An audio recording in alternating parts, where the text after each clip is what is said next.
Vous savez bien, Julie, qu'il arrive que le docteur Kirzek essaye de nous impressionner avec des noms scientifiques. Bonjour, docteur. Bonjour Thomas. C'est le cas ce matin puisque vous avez souhaité nous parler de la xérostomie. Alors ma première question ne va pas vous surprendre beaucoup. Qu'est-ce que c'est que la xérostomie ?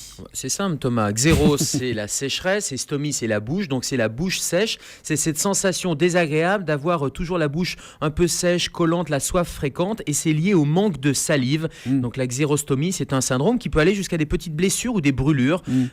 Et c'est un syndrome bucco-dentaire. Alors c'est désagréable, mais en quoi avoir la bouche sèche est-il un vrai problème de santé, docteur ? Parce que la salive, elle est indispensable. Elle est indispensable à l'hygiène de la cavité bucco-dentaire. Ça participe au nettoyage de la bouche, des dents, ça neutralise la plaque dentaire et ça prévient les infections. Et puis c'est indispensable aussi à la digestion, puisque ça participe au fait de mâcher. C'est une des premières étapes de la digestion. Donc ça pose des problèmes, c'est inconfortable et ça pose des problèmes de santé dentaire et de santé au niveau du système digestif. Ça peut être grave, Gérald ?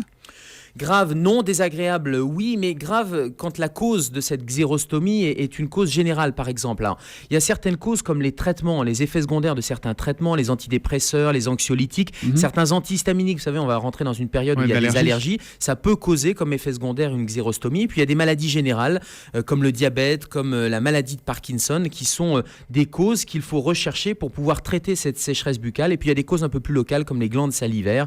Puis il y a l'éternel tabac qui est une des causes importantes. Ça veut dire qu'il n'y a pas un traitement unique, il y a une multiplicité de causes. Donc comment vous arrivez à le corriger, vous les médecins ? Il faut ajuster le traitement, parfois substituer un médicament. Et puis il y a des petits moyens, il y a des rince-bouches. Alors il faut éviter d'utiliser les rince-bouches alcoolisées parce que ça va augmenter cette sécheresse. Et puis il y a même des médicaments qui vont stimuler la production de salive, qui vont corriger cette hypocalie, ce manque de salive. Et puis le traitement des maladies générales va pouvoir faire rentrer les choses dans l'ordre. Dernière question, si on a ce problème de bouche sèche, de xérostomie, on va consulter son dentiste ou son généraliste ? Les deux, mon capitaine.